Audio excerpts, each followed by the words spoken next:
Hi, everyone. Good afternoon. You're welcome to this day's event. Welcome, welcome. Thank you for tuning in. Time check is exactly 3 p.m. and today is Thursday, the 25th day in the month of May, 2023. Of course, you're welcome to our Tribe Agri Employability series. Okay, this is a huge opportunity. You're highly welcome. Highly welcome. Thank you so much for joining me. Thank you so much for joining, guys. Thank you. Let's move on. You're welcome to the Youth Employability series. Of course, it is an expository webinar series which is organized by Tribe Academy. Of course, the academic arm of Tribe Agri. Welcome, welcome, welcome. This opportunity is going to increase, your opportunity of getting jobs. Okay, knowing what to do when you attend an interview. Getting that your dream job. Of course, we're going to learn a lot of skills here today. Make sure you grab your jotters, make sure you get your pen, because what you're going to be learning today is going to change your life forever. Okay. So I want you to know that this is our second edition. Of course, we had a first edition of our Youth Employability series where we talked about how to get employable. And today we're going to be talking about how you can win in job search and interview. And of course, we have a very professional speaker who is going to be doing justice to the topic today. Okay, and we have our recruitment and selection specialist in the person of Peace Ijale. She's going to be, giving us all the information we need that would help us achieve our dream job. Okay, please make sure to stay tuned. Listen attentively because we're going to be having our attendance and feedback form link shared as the meeting or the training progresses. Okay, make sure you pay attention to that so that you can register yourself, give us feedback, because that is going to serve as your certificate for this event. And make sure to know that the certificate will be issued, once we've had like subsequent series of our Youth Employability series. Okay, time check, of course, is 2 minutes past the hour of 3 p.m. Thank you so much for joining. Thank you so much for joining. In case you don't know what Tribe Agri is doing, I'm going to give you like a brief information of what we are into. Okay, Tribe Agri is actually a fast-growing agricultural technology company that is passionate about ensuring food security in Africa and the world at large. We empower smallholder farmers and we leverage on our technology to access finance and improve our productivity and sales to promote food security. Okay, so what are you going to be expecting today?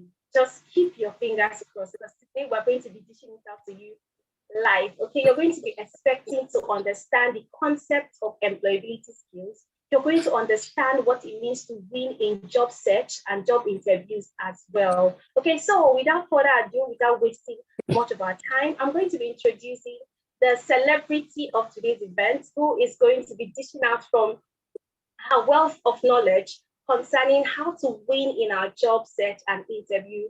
And of course, this special personality is no other but our recruitment and selection specialist of Tribe Agri, Peace Ijale. Please drop your welcome note in the comment section. Welcome her. Okay, just say hello, thank her for coming. Thank you, Peace. Please, the table is yours. Let's hear what you have. Thank you so much, Cynthia, for that warm welcome. Good afternoon, everyone. As Cynthia said, today we're going to be discussing winning at job search and interview. Okay, and there are 3 training objectives that we have for today. They are to understand the concept of employability skills. Okay, understand how to win at job search. That is why you're here. Also to understand how to win at job interviews so you can land your dream job.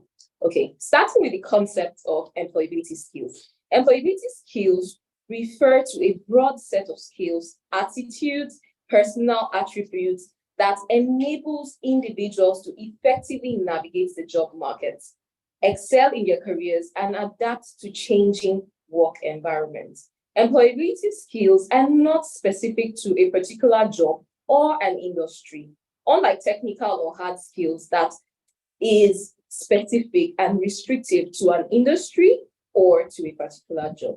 Basically, employability skills complement whatever technical skill that you may have. And what that does is it gives you competitive advantage in the labor market. It gives you additional value, and it helps you to be able to achieve your goal of landing a job.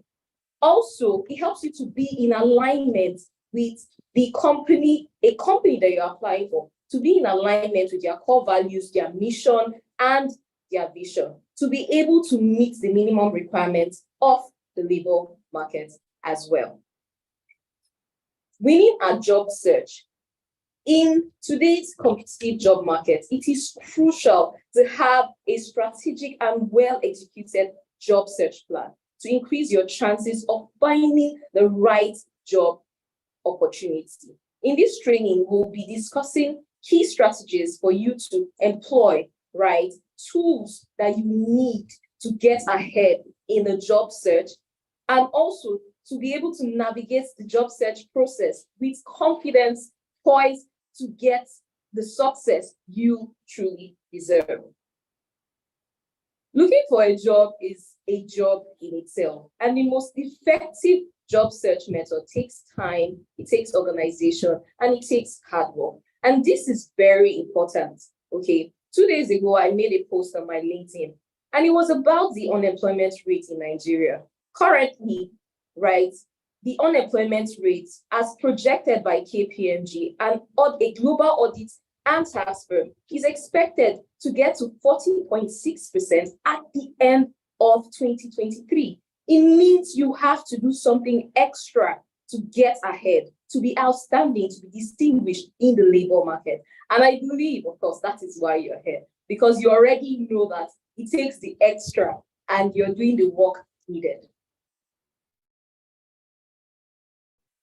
Going to our next topic, strategies to winning at job search. Self-assessment and identifying career goals. Self-assessment basically means that you should know what your strengths are. I'm sure you've heard this a couple of times, but yes, it cannot be emphasized enough. You need to know your strengths and your weaknesses. You need to be able to assess your skills, your qualification, define a clear career goal and a clear career path, all right, for yourself. So what that does for you is that it helps you streamline companies that you apply to, and also for the industry as well, because you need to be able to relate your strengths, your work, your core values to whatever industry or whatever job that you're applying for. And that speaks to researching industries and job markets. All right. Moving on to building a professional online presence. This is very, very important. For you to prepare for your job search, you need to have an online presence. And what better place for you to have that professional online presence than LinkedIn? It enables you to actually showcase whatever skills you have, whatever trainings you've acquired, whatever certifications you've acquired. It gives you the opportunity and the platform to also network and connect with other thought leaders in your field. Okay? Crafting a compelling resume and cover letter is also very, very important. And we'll be sharing more on this later. Strategies to winning a job search. It's important for you to have and put your resume on job portals and company website. So what this basically means is that there are so many job portals out there that actually advertise job vacancies. You need to go on those job portals. You need to research. You need to use their filter, specifically search for industry and job skills related to what you already have. And also, when you have a company that you want to specifically apply to, it helps you go to their job portal, search. There's always a place for you. You can just follow whatever steps are required, submit your resume, create a profile. It gives you an advantage. So whenever job opportunities come up, they usually go to their applicants pool. They go there first before they put out the job ad. So it will give you an advantage if you send in your applications to those companies. Also, professional networking platforms and communities. I already mentioned that LinkedIn is the place for you to showcase your skills, your trainings, your talents, everything. You should do that. But in addition to that, that's online, right? In addition to that, you should be able to attend conferences. You should be able to attend webinars like this that will train you, give you the information that you need, all right? And connect with people, or will I say, not just people, but professionals in your field, right? Those professionals will give you insider information to job opportunities, right? To other companies or whatever the case may be that you need. Recruitment agencies and headhunters. There are so many recruitment agencies out there. And sometimes the companies that you're looking to be a part of might not even have the time to recruit themselves. They employ the services of recruiters. When you actually send your CVs to these recruiters and employ their services, you actually have an advantage as well. You can also attend job fairs, industry events, and career centers, just to give you an advantage. Okay. The truth is that with every job, there is a challenge. And we already mentioned that finding a job is a job in itself. And there are certain challenges that are common with this. It's the challenge of rejection and staying motivated, networking for introverts. Some people are shy, they don't like to talk to people, managing job search, managing job stress, seeking support from mentors, career coaches, or support group. I'm going to speak on them.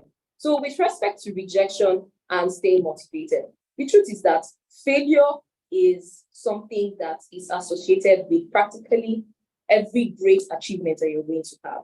But when you do not allow it stop you from getting ahead, when you don't allow it limit what you have or what you can give, you can actually make it. So when you get rejections, it shouldn't deter you from applying to more jobs. Because what that does is it builds you up.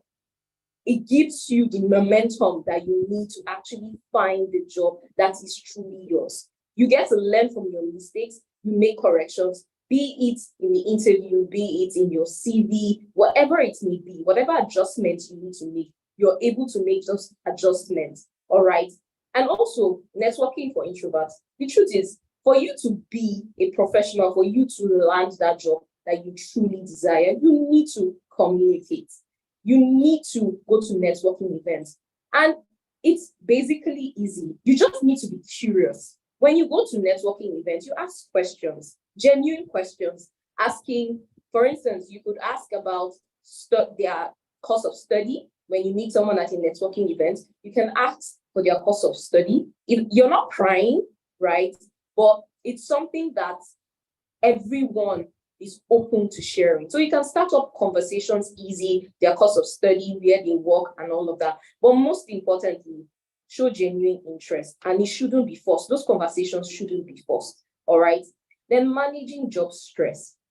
When applying for jobs, as much as possible, if you actually run a self-assessment, if you're able to assess yourself, know what your core values are with respect to work, know what your defined career path is, it reduces a lot of the stress that comes with applying for random jobs. Yes, it's not every job that you should apply for.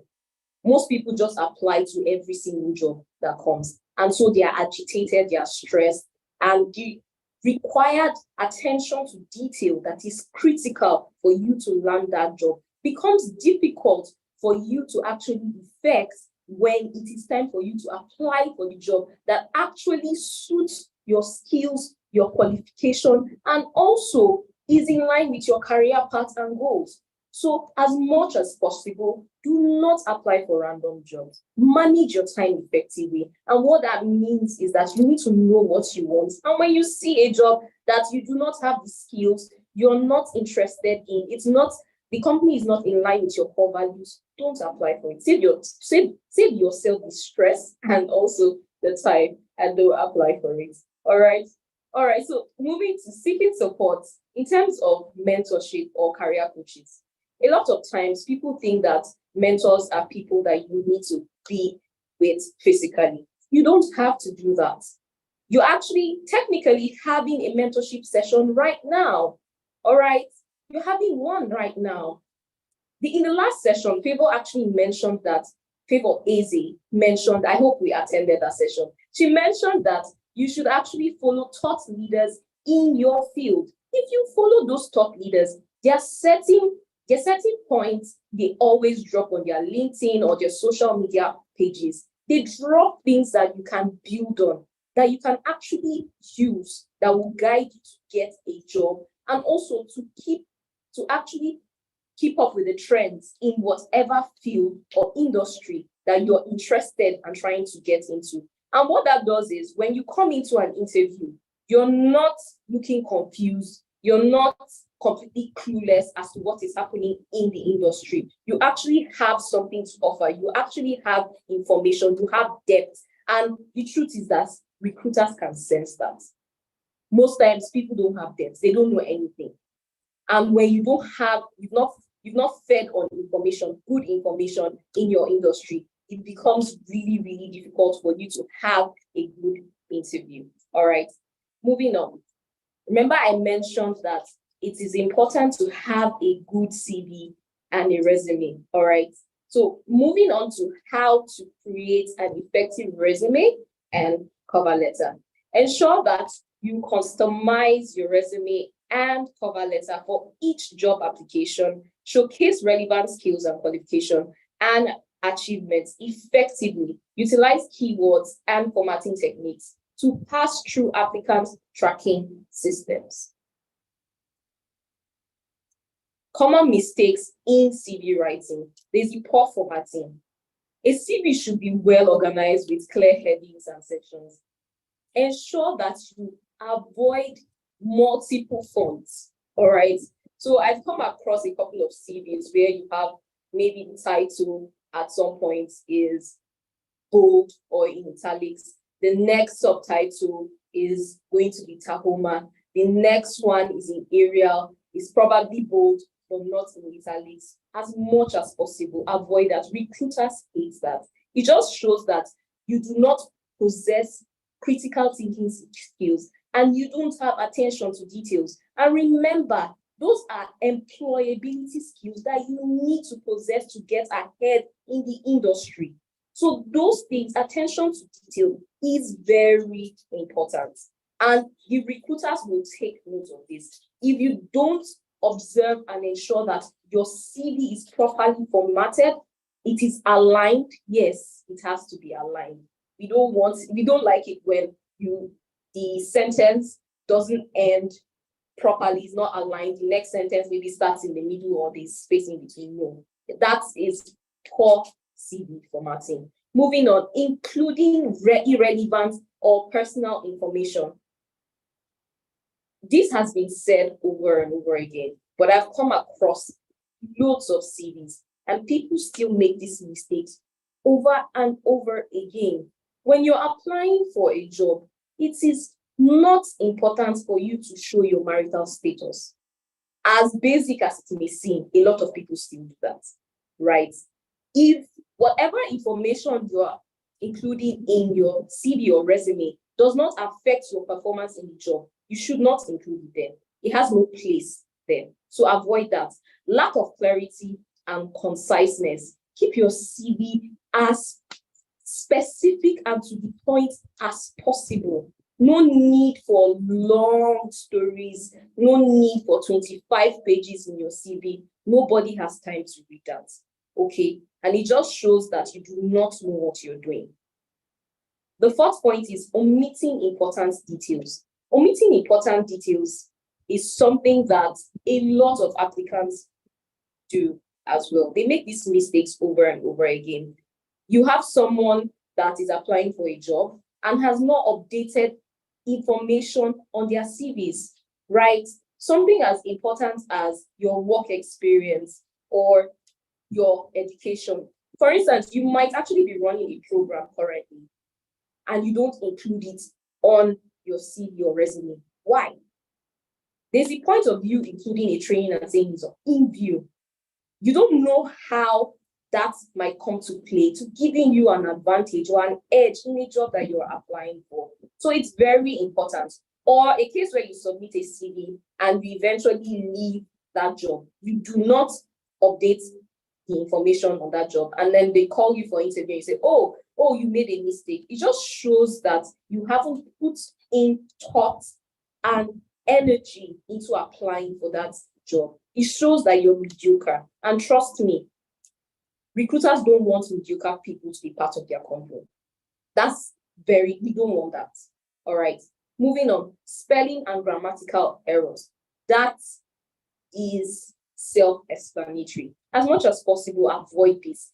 If possible, when you're done with your CV, you can give it to someone else to review for you. It might be difficult sometimes for you to spot those grammatical errors because you typed it, but you can send it to someone, a friend, to review it before you make that submission. Lack of quantifiable achievements. I see this all the time. When there are specific roles that is very important for you to show achievements, so it can give a clear picture of what you have accomplished in your various roles. Specific roles that deal with numbers, for instance, sales, finance, marketing, you need to put those figures in there. There is no justification whatsoever for you not to put those figures in there. You need to be able to show what you have done, your accomplishments, projects that you have worked on, the impact it has made on whatever organization or company you were working on at that time. Then using a generic CV. Remember, I will keep referring to finding a job is a job in itself. People expect it to be easy, but if you want results, it cannot be easy. What that means is you cannot submit generic CV. For every single application you make, you need to modify it to suit the job you're applying for. That's why we have job descriptions. You don't see people putting out finance job description for customer support. So why should you submit the same resume or CV you submitted for a finance role for a customer support role? So you need to avoid that. Absolutely avoid that. You must have different resumes for different job applications. Also, providing incorrect or outdated information. I think that speaks to itself. Lack of consistency. All right. When you are creating your CV, it is important that there is a flow to it.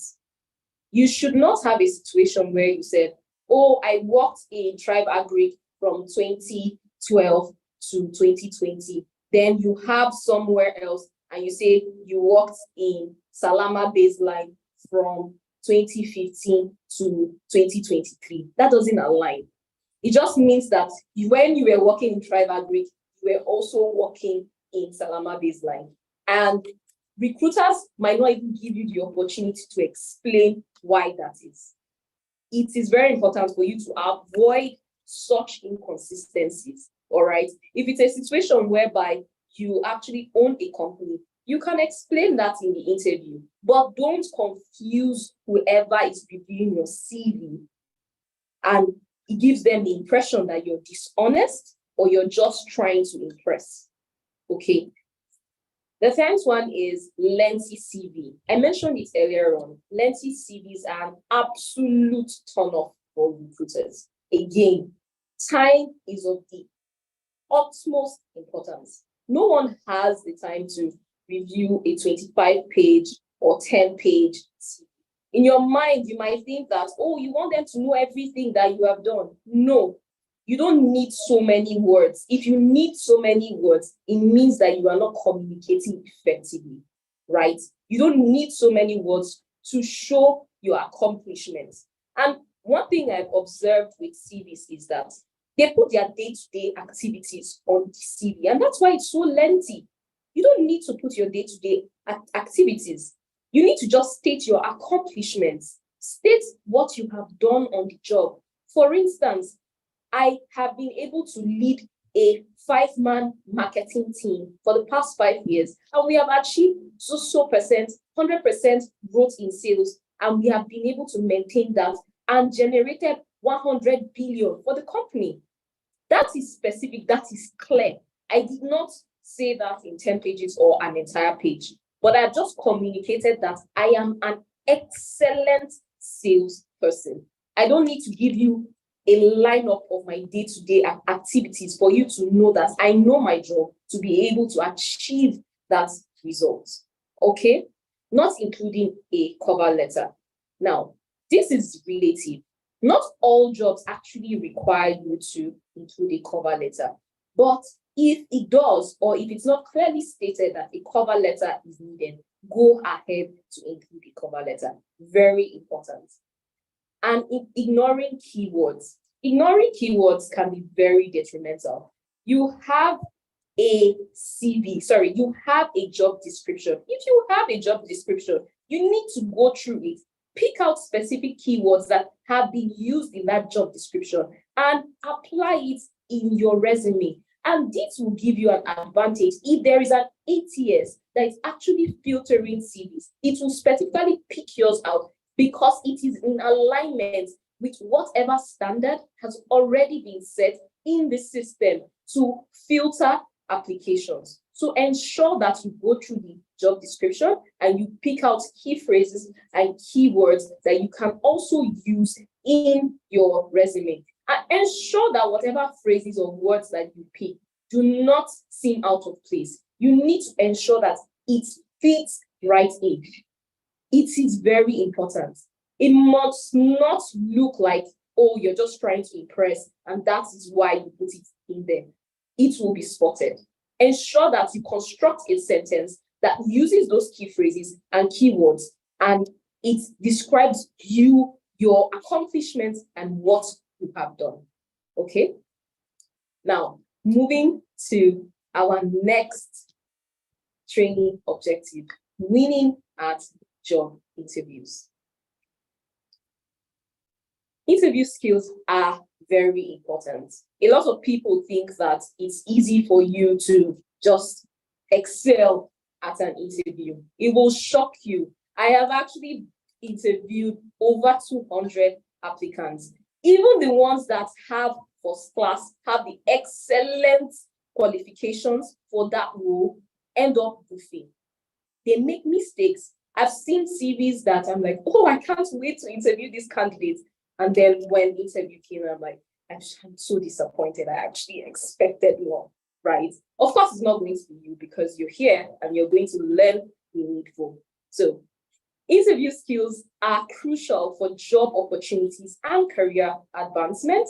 Strong interview skills can set you apart from other candidates. You'll be able to make an impression on the interview panel. Effective interview skills helps you to showcase your qualifications and abilities. Strong interview skills also help build a rapport and make positive impressions during interviews. Your interview skills can make or break your chances of getting a job offer.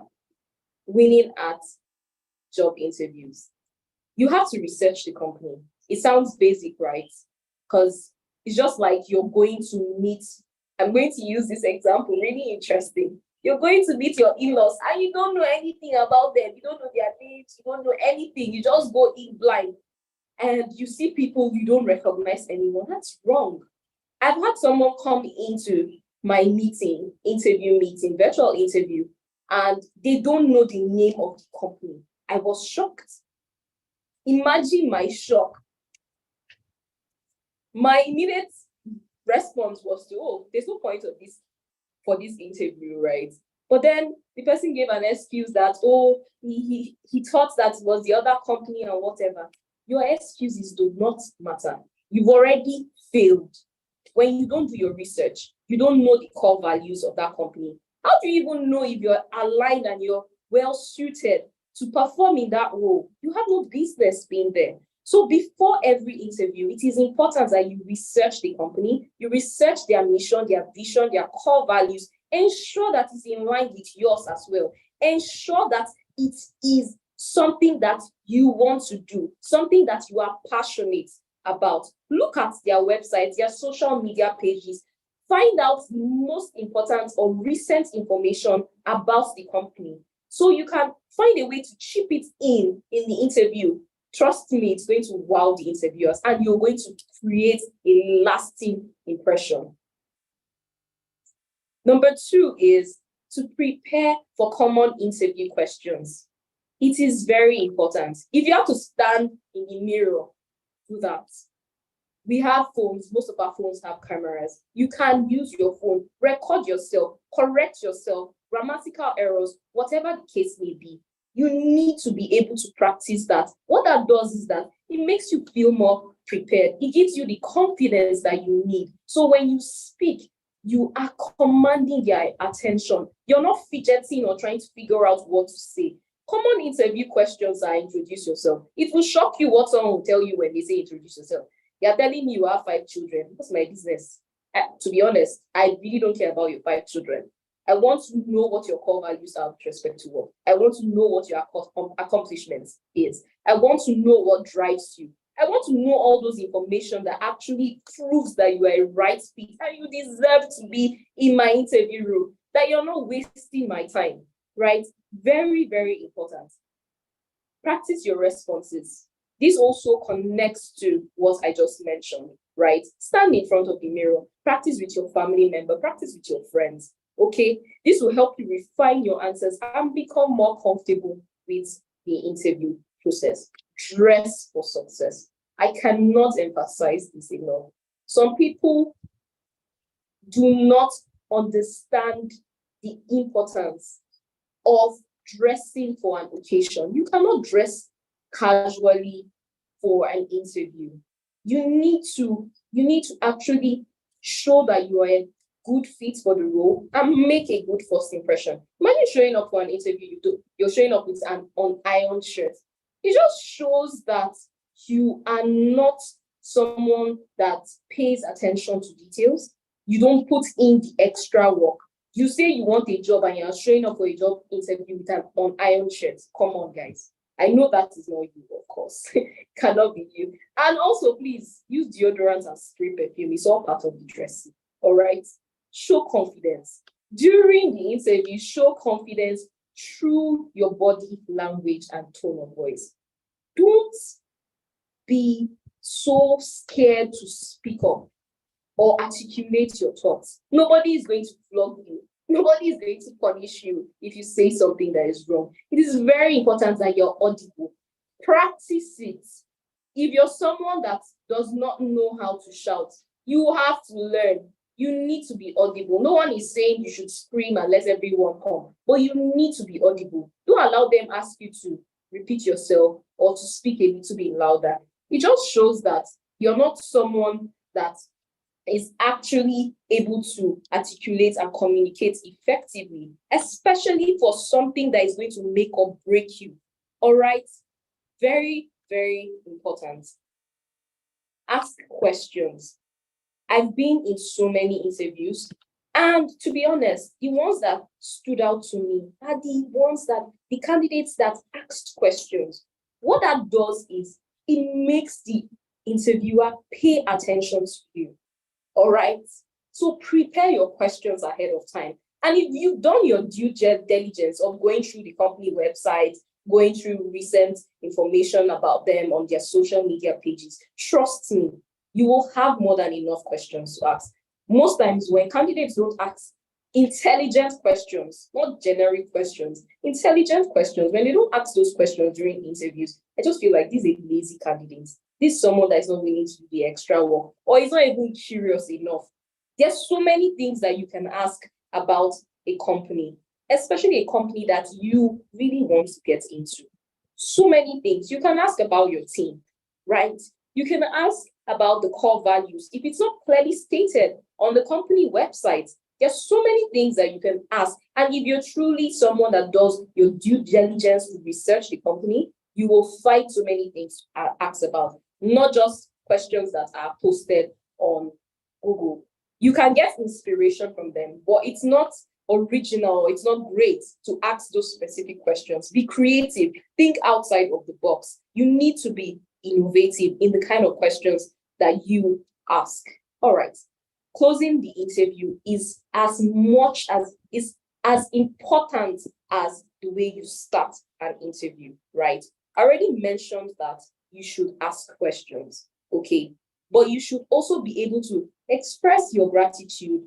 Let the interviewers know that you're grateful for the opportunity for being interviewed for the role, all right? And let them know how much you're eager. Not too much, so you don't come off too strong, right?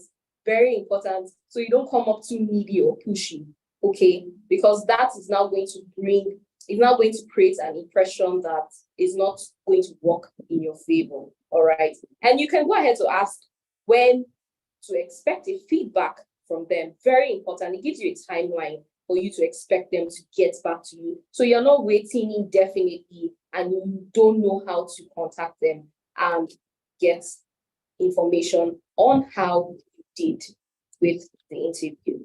All right. Moving on, tips for virtual interviews. To be honest, we are in a digital age.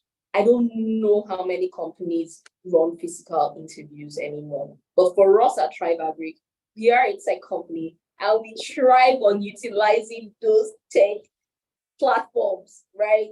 And what that means is virtual interviews are everywhere.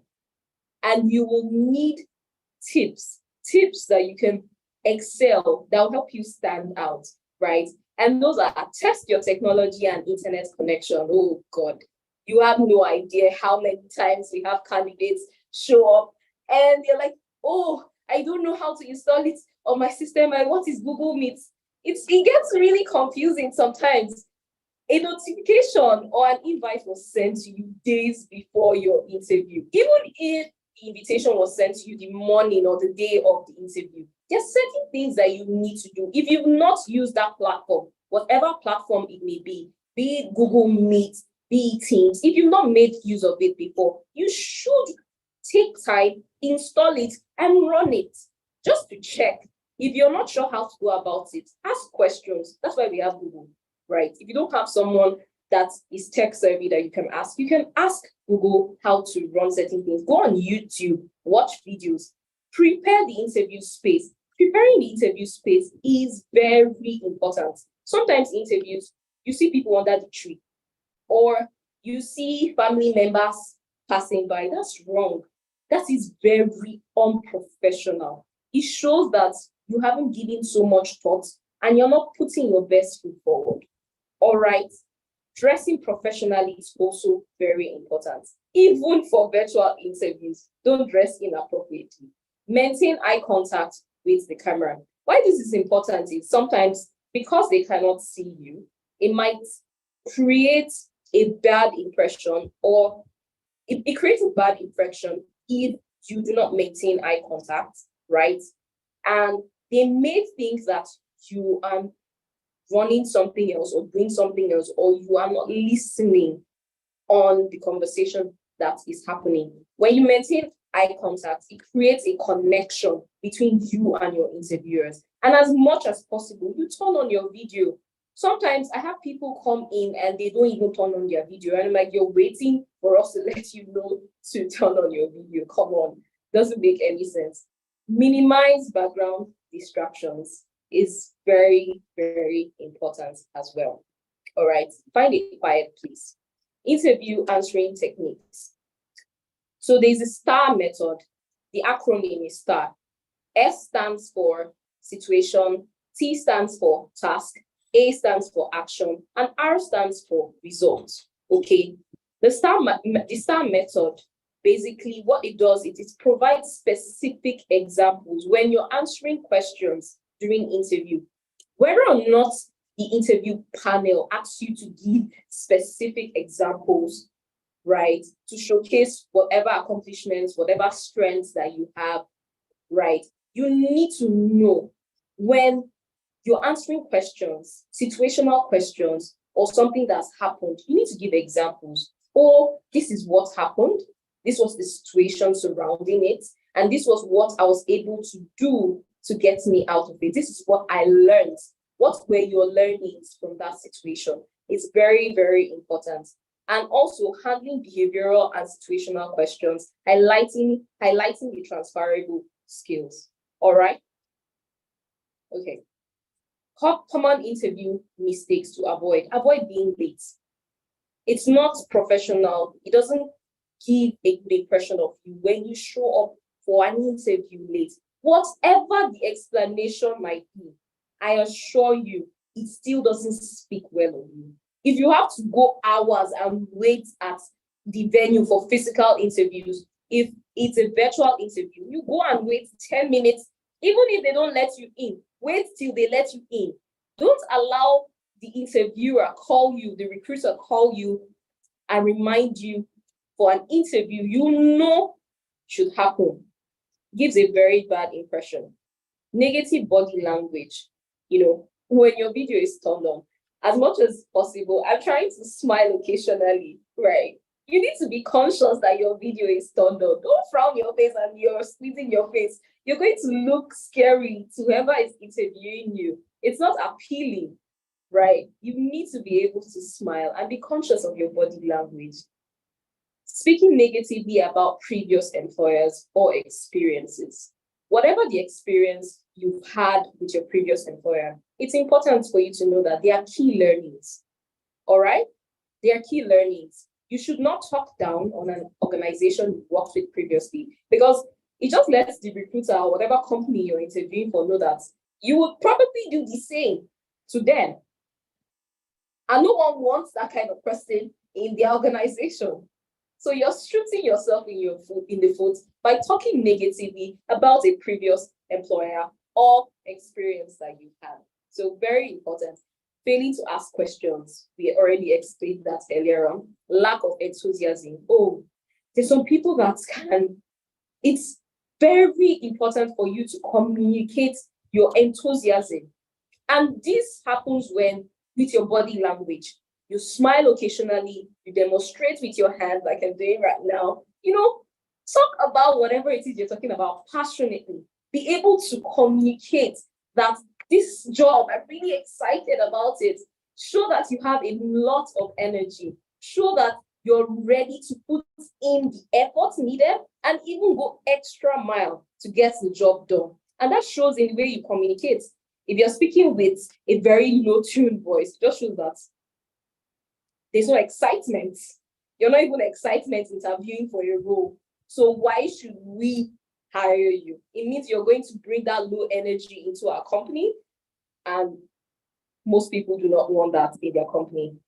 Rambling or using unprofessional language. I've been in interviews where I've had someone speak to me and say, yeah, or let me know that they are ready to jackpot. And it was really crazy. I know there's the jackpot culture. Everyone wants to jackpot. But the audacity to mention it in an interview. And what she said was, she hopes that she can work virtually because she's actually planning to travel. And for me, I was just thinking, is this really relevant for this interview? Is that not a conversation you should have with your friends or something? Why bring it up in an interview? So you need to take note of those kind of information. Don't share irrelevant information. There's really no point to it. And don't be unprofessional. You don't speak to a recruiter and you're saying, yeah, what's up. It doesn't make sense. Those are slangs that you use with your friends, people that you're very close to, okay? Not in a formal setting. It's very unprofessional. Avoid it. Not listening attentively. What this does is that it affects you when they're asking questions and you have to make them repeat it over and over again. All right? They don't want that. It's really frustrating for the interview panel to repeat questions over and over again because you're not paying attention. Okay, very important. Then being overly focused on salary and benefits. Don't be so occupied with how much a job is going to get. You're going to get the benefits associated with it, and you're so focused on it in an interview. It just shows that you're not really interested in the job. We're not saying that the benefits or whatever compensation associated with that job is not important. You just shouldn't emphasize on it. There's so many other conversations that can happen. And the negotiation conversation should not necessarily take up the bulk of an interview. Another time can be scheduled for that kind of conversation, okay? When the recruiter or a representative of the company calls you to let you know that you've even been successful in the interview, then you can go ahead to ask about the benefits, what the offer is. That would be a more appropriate time for you to go into details to asking about the salary or benefits. Do not lie or exaggerate. Trust me, the interview panel can spot it when you're exaggerating. And sometimes it's even difficult for the story to flow. You're struggling and they can see you struggling. You don't know it, but they can actually see you struggling. Okay. So as much as possible, communicate directly. Don't try to exaggerate an accomplishment. Communicate that you've been able to do certain things, but also try not to lie. You have to communicate that you have integrity. And when you exaggerate certain things, or you're too proud or too focused on certain things that you've done, right? So maybe, for instance, you actually did a project, or you run a project, but you did it with a team, right? You can be specific to the role in which you played in the team. Don't claim the entire project and say, oh, I did this, just me, within 2 days, and the interview panel is like, okay, they're interviewing you for this job. They know the specifics for certain roles. And when you say certain things that sound exaggerated, they will know. As much as possible, avoid that. All right. Evaluating job offers. I already mentioned a bit of that earlier on. Assessing the job offer, the salary, and the benefits package, strategies for negotiating salary and other terms, and making an informed decision and accepting or declining an offer. Previously, I mentioned that you should have a conversation about the salary negotiation when they call you to make you an offer, when they let you know, oh, this is what we're willing to offer you for this role. It's important that you don't go off dragging, and arguing with whoever is making you an offer. We've had situations like that, and it's quite funny because the role has a budget. Okay, the role actually has a budget. You can't say for you, just because it's you want an exception. No one is going to make an exception. Every company has a budget for a role before they even interviewed you. So you cannot enforce whatever your expectation is.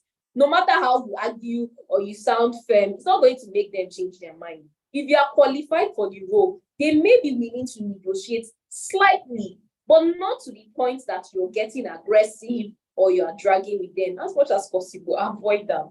The fact that you've gotten to that point of negotiation, it means that you are a very strong candidate for that role. And don't ruin it by being greedy. Avoid being greedy during salary negotiations. All right? Because there are other things that you can negotiate with. For instance, a benefit could be that you don't have to come to the office 5 days in a week. If the compensation, the salary is not up to what you want, you can negotiate for something else and tell them, oh, this was your expectation. Is it possible for them to reduce the number of times you have to come to the office? Again, you have to research the company to know if that is applicable. All right? Don't just go saying certain things that you don't know if it's possible, right? Also, it could be their HMO. They can have an NHM to offer you. You don't know what exactly it might be. So the entire package, when it comes to salary negotiation, does not have to be the cash. There are other benefits associated with it as well. It could be the proximity to your space or your house. They could actually provide a bus to knock off the cost of transportation. So many things. There are so many negotiations that can go into it without it being so difficult. All right. Thank you. Thank you so much. Thank you, Cynthia. Wow. Please kindly appreciate this exam in the comment section. It's really impressive. I mean, we are filled. Like, when someone has eaten and is full, this is how rich this presentation is. We're so happy. I kindly drop me your questions if you have any in the comment section. We have some few questions here. We're going to actually read it out so that Peace can do justice to it. But then, in summary, if there's one thing I learned is that prepare yourself before you go for any interview. Don't go like you know it all. Oh, I'm experienced. I'm going to be a successful candidate. They're going to pick me for the job, right? You don't know it all. So prepare yourself before you go for any interview and be confident, speak out loud, be audible, research about the company. Very important. Thank you so much again, Peace. That was wonderful presentation. Thank you. So let's move on to the question and answer segment. And we have the first question here. So before that, right, please don't forget we have the link where you have to fill your attendance and feedback information. Note that your attendance would actually certify you for a certificate, of course. So certificates will be issued when we have subsequent series, of course, of our youth employability series. So please do well to fill in that Google form, okay? So let's move on to our question now. Hi, Peace. Sure you can hear me. First question is, what are the differences between CV and a resume? Okay. So most times people actually confuse. I've had this conversation in the office. We've had the conversation a couple of times, back and forth. There isn't so much difference between a CV and a resume. A CV is more lengthy, right? And it encompasses a lot of projects that you worked on, your skills, your qualifications, basically the same thing that your resume has, but a CV has more depth and it's more broad and has more information than the resume. Thank you, Grace. I think that's clear enough. So moving on to the next question, is your date of birth important since your marital status isn't a mandatory input? Sorry, can you repeat that? When you were making your presentation, you said there's no point giving details about your marital status, if you're single or married. Like the employers, they're not really to get those information, right? So the question is, your date of birth important? Since you mentioned earlier while you're making your presentation that your relationship status is not really important. Is that clear now? Yeah, that's clear. Your date of birth is also not important. Absolutely not. If you get to the interview and if it's actually needed, they will ask you, but there's no reason for you to include your date of birth, even your state. You shouldn't include your state on your resume, your CV. There's no need for it. Okay. Okay. Thank you so much, Peace. Thank you. I appreciate that. The question here is, I have a question. I went for an interview, but what the interviewer is saying, I beg your pardon, that I look alike with someone who is working there, I guess. Yeah, so does that mean that private organizations don't employ people of the same family?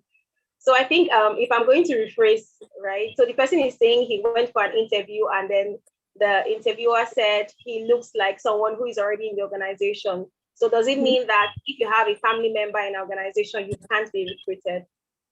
I don't think so, except they have a separate company policy, all right? Companies vary and their policies vary as well. But it is not a standard that you cannot employ someone that has a sibling or a relation within the company, okay? And sometimes it's actually very good for you to be upfront about things like this. If you know someone in the company that has referred you, be bold and let them know. It also attests to your integrity and it will speak well of you because you don't want to proceed far in the interview process and later on find out that it might actually be an issue. And some companies actually pick offense that you don't mention it. It might seem as if you intentionally hid it, okay? So when you're sharing or you're letting them know certain things about the company. Let them know that, oh, you've been so interested in the company and someone within the company referred to you and you've discussed and asked questions about the company, and this is what you know about the company. And the person has been very helpful as well. So you can just find a way to fit it in, not just go out there and say, oh, I have a relation in this company, I have a friend in this company. Yeah. Thank you so much, please. That was very helpful. Moving on, someone is asking if it's necessary to include primary and post-primary certificates, better still, information on their CV. To include primary? Yes, and post-primary, yeah. Absolutely not. There's no need for you to include your primary education in your CV. You can include your secondary, and you can just give it background, right? But there's no need for the primary. Okay, so we've got another one here. If one is asked a question, if one is asked a question one don't have an idea on, what must you do in that kind of situation? Again, you have to be honest, right? So depending on the question, if it's a question that you can give a hypothetical, you can communicate. I have never been in this situation before, but if I were in this situation, this is what I would do, right? But you're letting the interviewer know that you've never been in that situation. But if you were in that situation, this is what you would do. Okay, that is for a situational question. If it's a test of knowledge, right? And it's something that you think if you're giving time, it might be because you're under duress and you don't remember it. And if you think that if you're giving a little bit more time, you will actually remember, let the interviewer know that you don't have an answer to that question right now. And you would love to be given a little bit time to think about it, but they can go ahead to ask you another question. When you have an answer, you will go back to it. Thank you, Piz. So before we move on with the test of knowledge, yeah. Okay, thank you. Thank you. Before we move on with the question and answer segment, please do well to fill that link, the attendance link, okay, if you haven't, and please subscribe to our YouTube channel, okay, so that you'll be notified when we are going live on any of our programs. Share our video, like our video, and do all of those good stuff. So moving on, the next question is, what's your thoughts about interview over the phone? Interview over the phone. So there are different types of interviews, right? There's the initial phone call that you receive. That's before a meeting is set up. Sometimes companies want to even know if you can speak to whatever you have on your CV. Okay, so they call you to actually test if you actually possess whatever skills, qualifications, attributes that you have stated on your CV. All right, so it's not out of place for you to have a phone call interview. However, it might not be as lengthy and as detailed as it would be if you had a meeting. Okay, but there are companies that actually do that. There are cases where you have a phone call, a call is placed to you before a proper interview is scheduled. All right. Okay, thank you, Piz. Moving on, when introducing yourself in an interview, is it necessary to discuss briefly about your technical skills? Oh, yes. There is a point where you have to speak to the job. There is a point you have to. Of course, it's important for you to share what you're passionate about, because you have studied, right? But there's a point.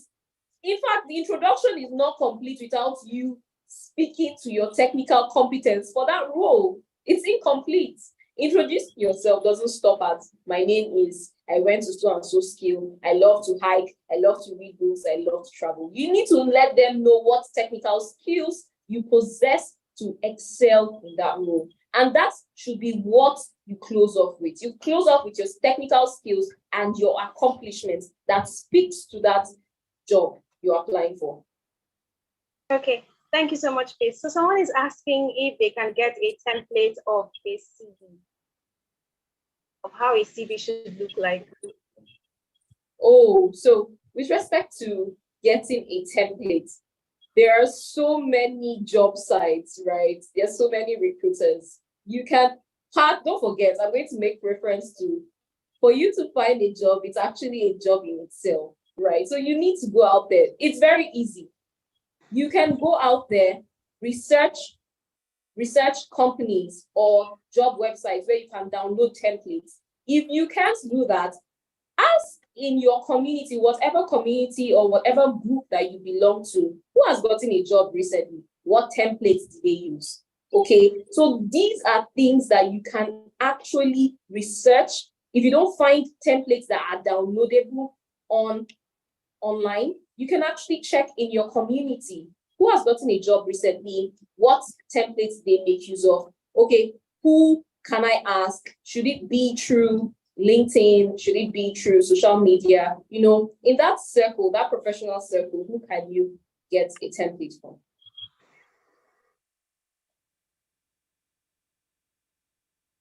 Okay. Please do not forget to fill the form, guys, if you haven't. Okay. We noticed that some person actually raised a complaint concerning restriction on the form. It would be resolved immediately if it hasn't even been resolved. So please try again and fill the form, the attendance form and the feedback form. Okay. Note that it's going to give you eligibility for your certificate, and you know how that certificate can help you in a lot of ways. Okay.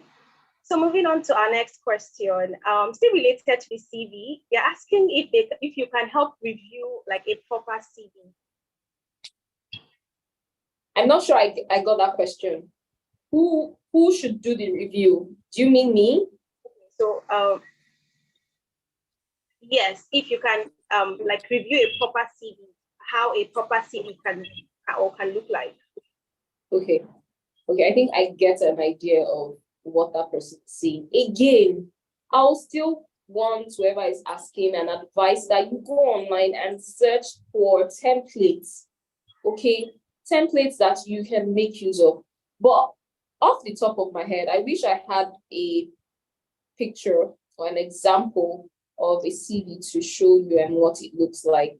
It should be your name, your address at the top, your address, your phone number, your contact address, basically. And that entails your email, your phone number, your address, your home address as well, right? And that should be immediately below your name in bold, so it's visible.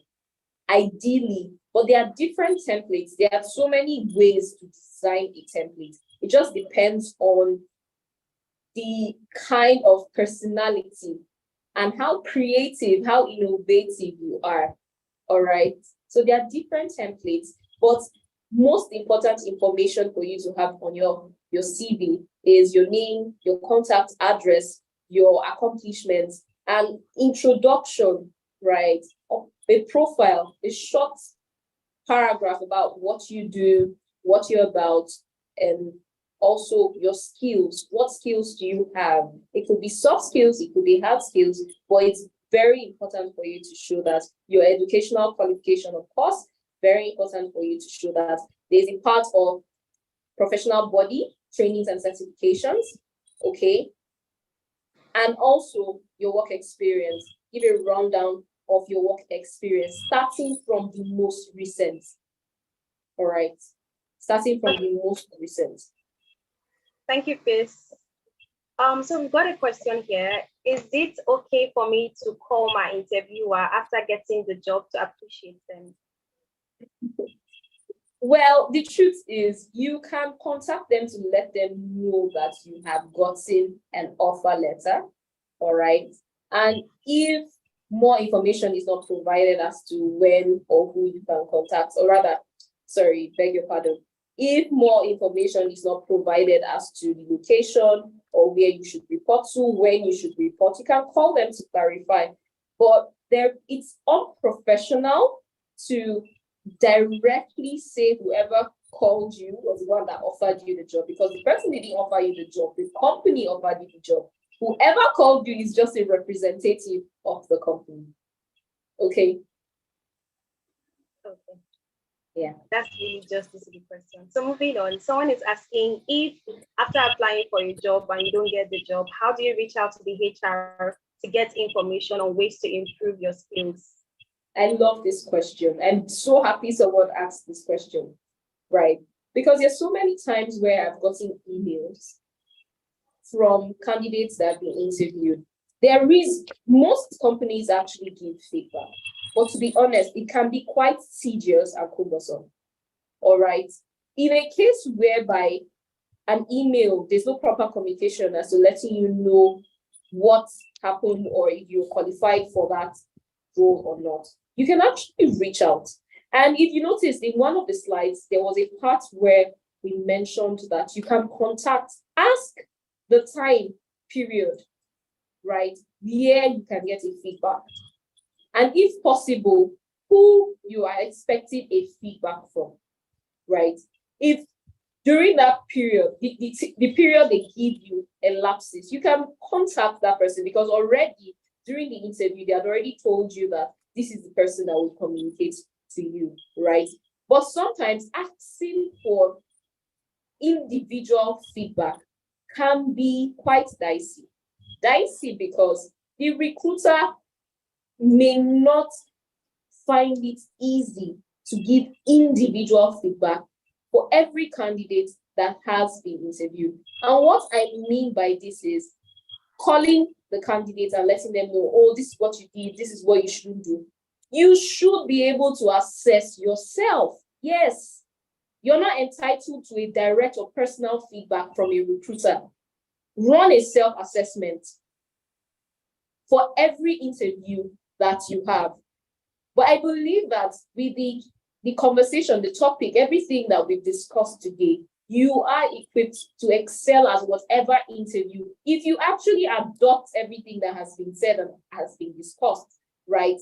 Because you might have the knowledge and you choose not to apply it, then you might have issues. You have the knowledge now, and I challenge you to apply it, and you should not have any issues because you can run self-assessment to evaluate whether or not you did very well, where you need to improve, where you need to adjust. But you should really, right? It should not be a deterrent whether you get a feedback from them or you don't get a feedback from them. If you run your self-assessment, you will be able to identify key areas that you need to work on for the next interview. It's a step in the right direction, regardless of their feedback or no feedback. You evaluate yourself and you know where to improve going forward. Okay, thank you so much, Chris. We've got a very interesting question here. It's concerning when you are in an interview and you're being asked what your salary expectation is like. Is it compulsory to mention any figure? It is very important that you mention a figure and mention a figure that shows how you value yourself. Yes.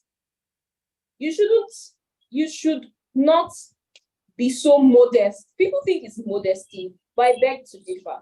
If you don't know what you are worth, why should I hire you? You should be able to give a range at least of your expectation. You can say it's subject to negotiation, but very important that you know your worth and be able to put a figure on it. Thank you so much, Chris. Thank you for doing justice to the question. Thank you everyone for asking questions as well. I hope all your questions have been satisfied. I'm happy to know that I've also learned a lot. Okay, like I said earlier, I don't already. I thought I knew a lot about interview and questions and CV information and all of that. But I must say that I've learned a lot from Chris today. Thank you so much, Chris. All right, thank you, Cynthia. Yes, thank you. It's time for the announcements. Please, if you haven't filled the form, the attendance and feedback form, to where to fill it. The challenge has been resolved. And note that we haven't further youth employability series. Like I mentioned, if you were here when we started, I said this is our second edition. Of course, trust us to have the third, fourth, and of course, subsequent editions going forward, right? So how to fill it if you haven't filled. So you have your certificate. Very important. Thank you so much for joining. On behalf of Tribe, our great and Tribe Academy as well, which is the academic arm of Tribe Agric. I want to appreciate each and every one of us for attending this special event. I hope you're excited. I hope you've learned a lot just like I did. Enjoy the rest of your day, okay? And if you have any further inquiry, any question, of course, you can send us an email at learning.tribeagric.com. I'll take that again, learning.tribeagric.com. Thank you so much, everyone. Have an amazing day ahead. Okay? Bye, guys.